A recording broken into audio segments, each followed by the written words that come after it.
Yes, sir. Ebenezer, what's happening, brother? What's good, B? How you been?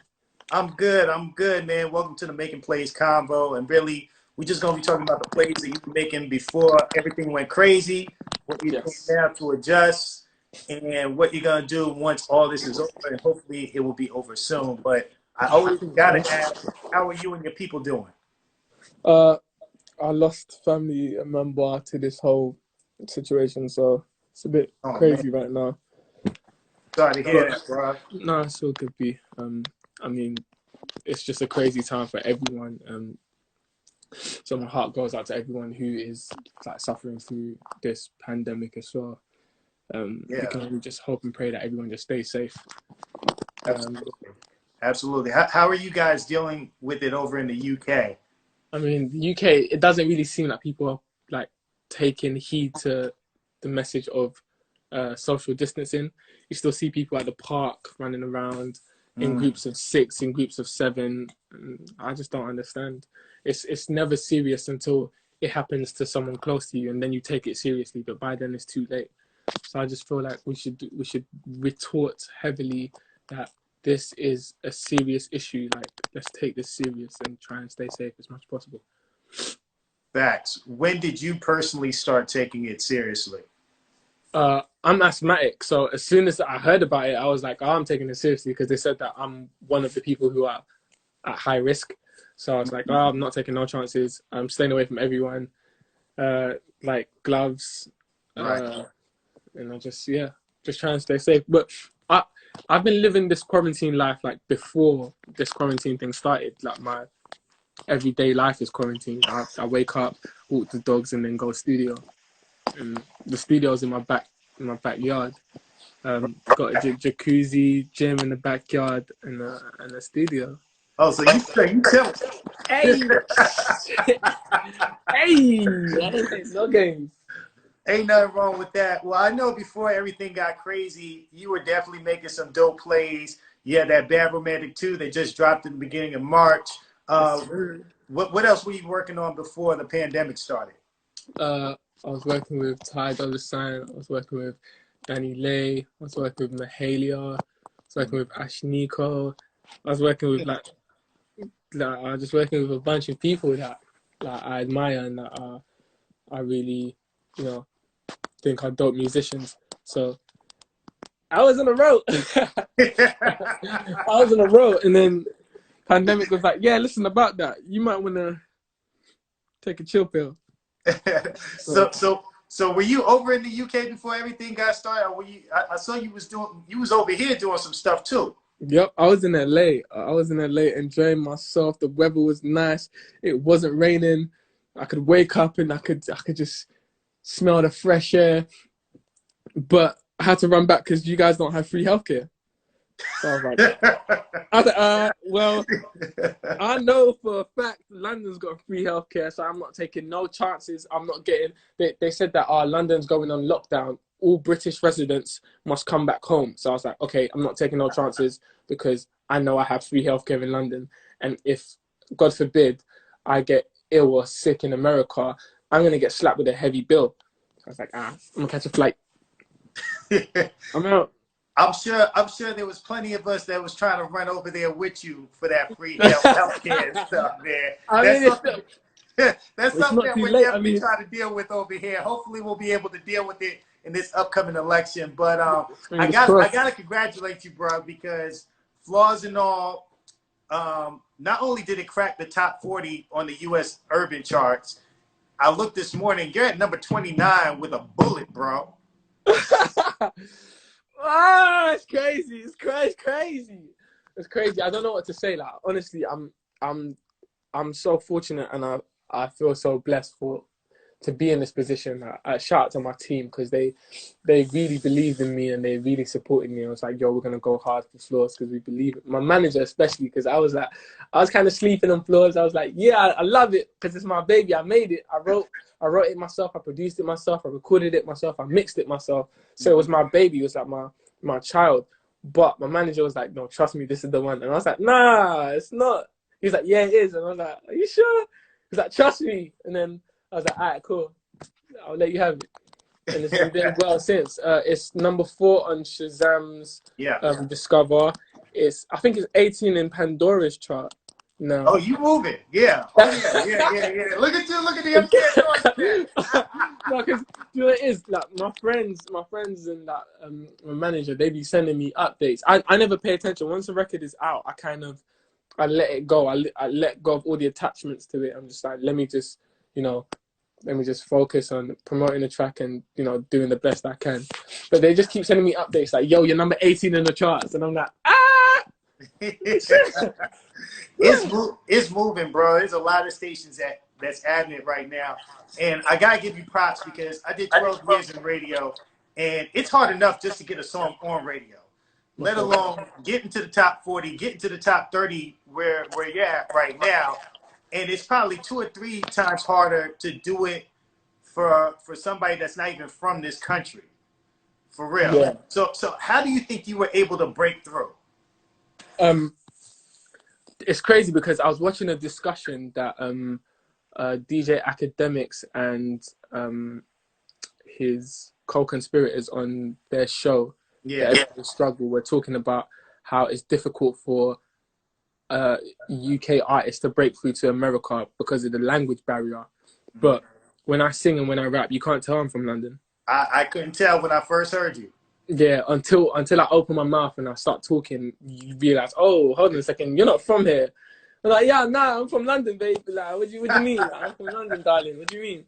But I just think it's the language barrier that, for some reason, partially because it's the music I grew up on. I grew up on Big L, Big Pun, Jay-Z, Nas, Kanye, Drake. I grew up on those guys in the R&B. I grew up on Brandy, Cisco, Jagged Edge, Boyz II Men. So yeah, the way I sung and the way I rapped was never like location specific. It just sounded like you didn't know where I was from. I could have been from Germany. I could have been from Holland. I could have been from Sweden. I could have been from the States.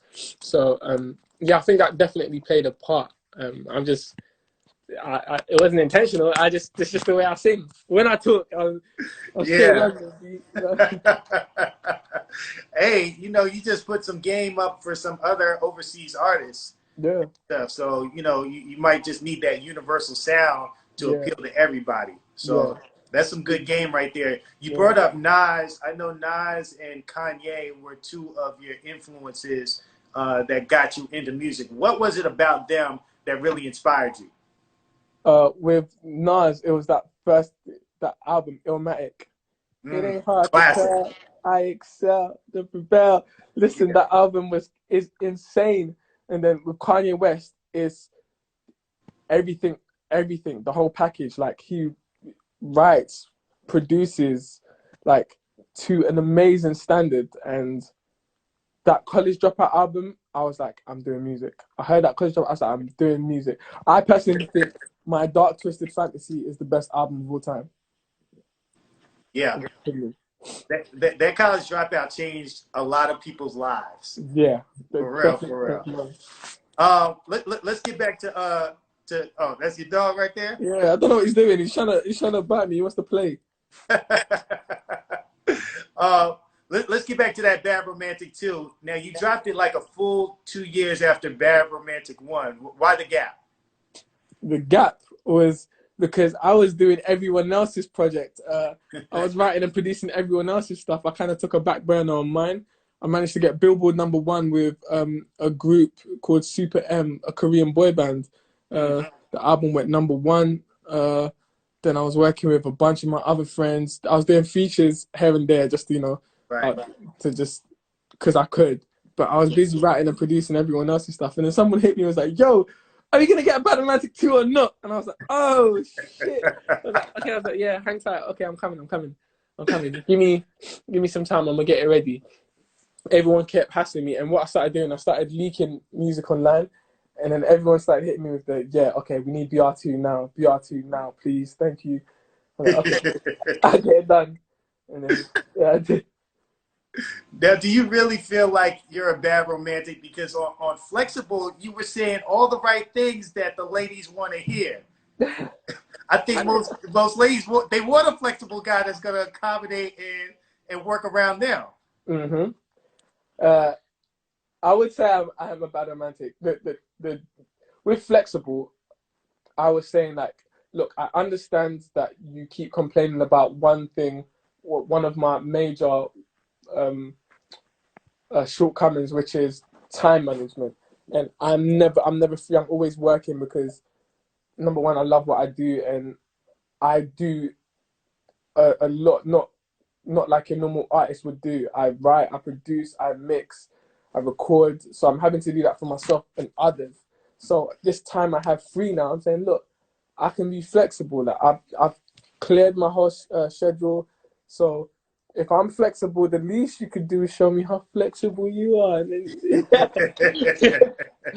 But yeah, man, it's just I'm a bad romantic, but I do try hard. I really do try hard to try and make it work. But Right. not all the times things go according to plan. I think either Flexible or 3 a.m. in London should be the next single that y'all look at. What you think? Sugar, I don't know. The craziest thing is I was on Instagram Live with Edgar, who shot Mariachi Flow, and we were saying that we might just shoot both of them, 3 a.m. and Flexible at the same time. Okay. And then we can pick one, whether 3 a.m. or Flexible as the single, and then do the video as the singles together. So whichever one didn't make the single, we can just attach it onto the back of it so we can still get some love. But okay. I personally might lean towards 3 a.m. Really? Why is that? Simply because Candy co-signed. She was like, oh. She posted it on her Instagram. She said, I love this. I love the flip you've done. I think this is amazing. Yeah. Like, yeah, I support this. So I was like, damn, that's Candy. So I was like, oh. Yeah, 3 a.m. is definitely fine. I rock with both of those songs. So I'm going to put you on the spot right now. How long are we going to have to wait for Bad Romantic 3? Boy, as soon as Floors and All Girls #1, I dropped Bad Romantic 3 straight away. Okay. Straight away. Bad Romantic 3. Oh, hold on. Let me give you a little preview. Oh, we get the preview? Oh, that's what I'm talking about. Yeah. Where is it? I shall give you a preview of what's going to be on Bad Romantic 3. Okay. Wait, hold on. Give me 2 seconds. I just need to. Yeah, no problem, man. Take your time. Look, everybody get excited. It's like, oh, we wasn't expecting that. Wait. TC. Reload. Reload. Where is it? Okay. Okay.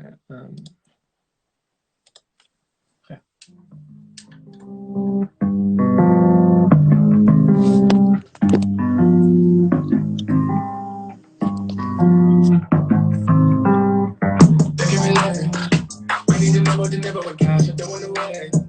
Track on my mouth and then I order the one with the steak. But we can tell you, running and die, shoot up the things. Niggas don't get never want to belay. Stay on my toes and get my leg. At the end of the yard, get you in the butt. And get low with time, just so bloody when you step.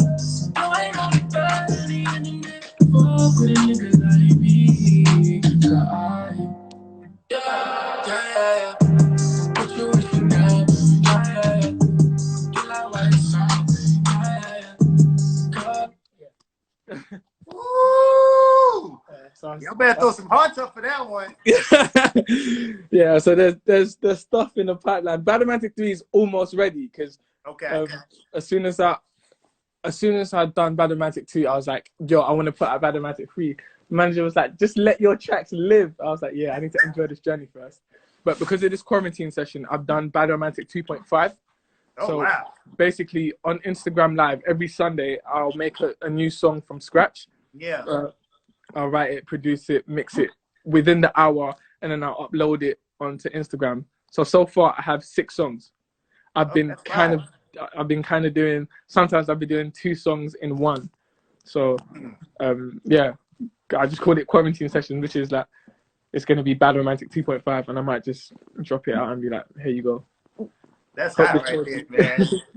That's hot. So on the next Bad Romantic, either on 2.5 or 3, are you gonna have any features on this one? I know you have features on 1, but you didn't do any features on 2. That's a good question. The reason why I didn't do features on 2 is because this is almost a flex for me. Like I did everything by myself. I wrote Right. it, produced it, mixed it by myself. I didn't really need any help, and I'm the first UK guy from like the urban scene anyway that has written, produced, mixed, and recorded a song that has made it to the top 40 with no features. Right. So that's an accomplishment in itself, and I'm super proud of it. But 3 may have features, depending. Who knows? There might be features for 2. There still might be features for 2. I can't give away. I can't give away all the gems just yet. All good, all good. I mean, you talked about like it being a flex. I mean, you've been grinding for a minute. You've done work with countless artists, everybody from Ty Dolla $ign, Danny Lay, A Boogie, Jeremiah. The list goes on, and you've just sacrificed a lot too. I remember you saying at one point you were broke, you were sleeping in the studio. Do you feel like now you're getting your just due and you're coming into your own? Yeah, I mean, I'm about to buy my second house. So Hey, congratulations, I bro. appreciate you kindly. Made sure my mom and dad are straight first. Mm-hmm. I made sure I had my priorities in check. Yeah, because it was difficult, and the people that were with me saw how difficult it was Right. sleeping in the studio. I'd have people sleep with me on the hard floor, like, and the draft just blowing in, and my friends paying my studio rent, so I couldn't afford to get a bus ride home, to get an Uber, to get I couldn't afford anything. Wow. But they believed in me, I believed in me, and right when I was about to quit, like, I spoke to my friend on the phone for like an hour. I was telling him, yo, I've had enough. Yo, I gotta go hit the streets. I gotta go hustle and make some money, like, cause I can't pay for nothing. And Right. then that's the moment, like, everything changed for me, and I'm just grateful that I stuck at it, and my friends made me stick at it. Caesar has been telling me, yo, you need to be doing this artist thing. Do it yourself. Do it yourself. I was too busy trying to make other people shine. But now I found a way to be able to do both. Yeah. You seem like you have a good circle around you, talking about your friends. You said one of the realest things that I try to preach to artists all the time. You said don't have a bunch of yes. You don't want to have a bunch of yes men because they will yes your career in the ground. Yep.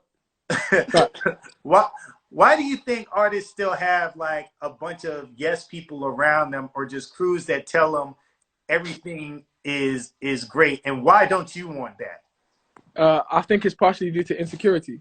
Mm-hmm. Um, they want somebody to stroke their ego and make them feel important. I have no care whatsoever for ego. When I come to do music, I humble myself. I don't care how big you are. I don't care how small you are. Creation is creation. So let's just create and get the best possible product. If you think this product is not good enough, tell me. You are a bad friend if you let me put this out knowing it's not good. Only because you want to either you want to jump in the bandwagon and get a check. Okay, cool. Let's say you jump on the bandwagon and get a check. You keep saying yes to me, knowing that it's not good. Eventually, everyone else is going to notice it's not good. Therefore, you're not going to get any more money because I'm not going to make no money because people clock that this is not good, this is corny, and eventually the cream will rise to the top, and this ain't part of the creme de la creme. So I don't think it's wise to have a bunch of yes men around you. And just because someone says no, it doesn't mean that they're your enemy. It just means Right. they might not understand like what you're trying to do. So don't take people as not. And at the same time, as good as it is not to have men around you, don't have negative people around you. You need to get people who are about solutions. If you have a problem, that's fine. Find a solution. Don't have a problem and be negative and then just wallow in the self-pity and be negative. It just won't, you won't get anything out of it. So that's my advice. Wise words right there. I hope people were taking notes. Definitely something to live by. I heard you're into Japanese anime music. Who told you snitching? Who's out here just snitching? I do my research, brother. I do my research. Now, are you just into the music, or do you watch the actual anime as well? I watch anime. Um, I'm an avid anime watcher from My Hero Academia to Naruto to Bleach to One Piece, Death Note. I watch it all. Uh, Okay. I really be out Dragon Ball Z. I really be I out love here. Dragon Ball Z, man. That Yep, that like I'm a Dragon Ball Z super fan. They yep, need to just go ahead and drop season 2 of Dragon Ball Super while yep, we're all enjoying. yep, We need it right now. yep. I read the manga as well, so I kind of know what's gonna come next. But it's I've been keeping up with it. It looks like it's a good storyline too. yeah, So they need to yeah, just put that thing out. exactly. Hopefully they give my man Vegeta some shine Yeah, that's and what he they're gonna defeats do. the main villain. That's what they're gonna do. I think that's what they're gonna do this time around. They're gonna let Vegeta have one villain, just because it don't make no sense. Like the storyline is they keep messing it up. Like no matter how difficult the villain is, Goku seems to just overpower and then win. And I just Right. think we don't need that no more. We're tired of it. Let Piccolo have one. Let Gohan have one. Let Vegeta. Right. Vegeta deserves one. He deserves one. The Yeah. Prince of Saiyans ain't got one. Ain't got one TKO. They they gave him half a look in the Broly movie where Yeah, they had to do fusion to beat Broly. So I was yeah, like, okay, yep, at least it wasn't all Goku this time. yep. And they But kind of gave him a I half. feel you. Just give him one. Yeah, they gave him a half with Frieza, and then you Right. find out that Goku or Whis time travels backwards just so Goku can defeat him. Right. I was like, oh, Exactly. They just couldn't give him that one. yeah, it's crazy. Oh man, that is too funny, bro. Well, I'm gonna wrap it up here with my quarantine questions, man. And these are just questions that pertain to what we're going through now. What's the best thing you've watched so far since we've been on lockdown? Oh, that's a good question. Uh, what do you call it? Money High season 4. Oh, okay, okay. A lot of people have been talking about that. I still gotta check that out. I might do that this weekend. Um, have you tried cooking any new foods? No, I'm a simple man. Like, I stick to my simple. I didn't want to tell people, but I started working out again. Like before, Oh, okay. I used to be swole, but music kind of took over my life, so I didn't really have time to work out. But I've started working out again. I said I'm gonna get back in shape, so I'm just eating like healthy. I'm eating like pesto pasta with sea bass, with some salad, or I'm making some rice with because I stopped eating meat. I'm a pescatarian, so Oh, good for you, bro. yeah. So I've just been chefing it up myself and just trying to eat healthy. You trying to flex on them over in the Yes, summertime? sir. Yeah, when they let us out. Yes, sir. uh, do you got yourself like a little quarantine shorty? Nah, I don't. Uh-oh, ladies, you need to slide up in the DM right now. You can't have my man Ebenezer out here alone during the quarantine. You Yeah, got to keep him company and stuff. I just be Uh, in my studio by myself just for working. all right, they about to start sliding up in your DMs. You'll But see. listen, Uh, yeah, I'm here for it. what's the first thing you're gonna do once all this is over? I'm gonna take myself to the movies. Facts. I'm gonna take Well, myself.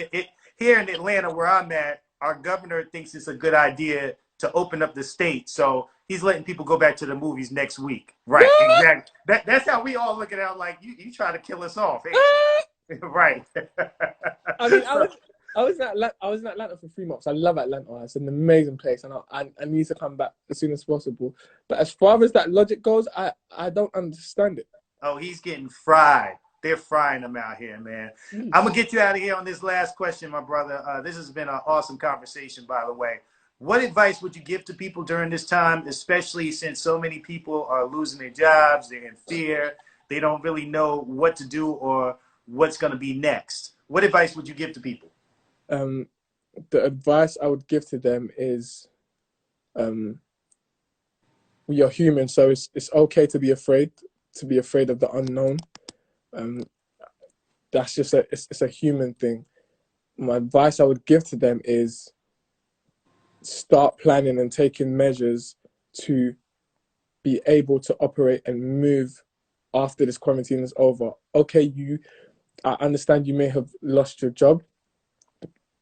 You might have to start applying for some new jobs.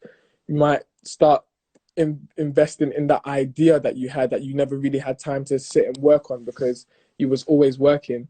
Try and learn something new to try and keep your sanity, whether it's a new language, whether it's picking up a new hobby, an instrument. Try and learn something new, and just know that everything is going to be okay. Like the people, surround yourself with people that will help pick you up, because not everyone's going to be at the top. And it fluctuates. Some of the people who were doing well because of this pandemic have fallen, and some people that weren't doing it as well because of this pandemic has risen. So just try and surround yourself with good, positive people to help pick you up, and just stay positive, man. There's nothing more we can do. Yeah, that's great advice, my brother. And I really enjoyed this conversation. Once everything Pleasure. goes back to normal and you come back over to the States, make Yep. sure you come to Atlanta and holla at me, 100, man. We want to welcome you to the 100%. Pandora office with open arms, my brother. 100%. You guys have been supporting me, and I honestly, I'm so grateful for all your support. Like, I really appreciate it. I couldn't have been here without you guys' support. And I remember going into the Pandora office in, I think it was even New York or LA, and just seeing it for the first time, and then seeing my stats, and I was like, oh, I really want to push hard and try and get this. And I would love to go back now and see my stats, and just thank everyone, and just buy everyone some dinner or some champagne. We appreciate it, man. I mean, I think the last time I checked, Flaws and All is up to about 150,000 streams a week. Okay, a week? Yeah, a week. So you putting up numbers, bro.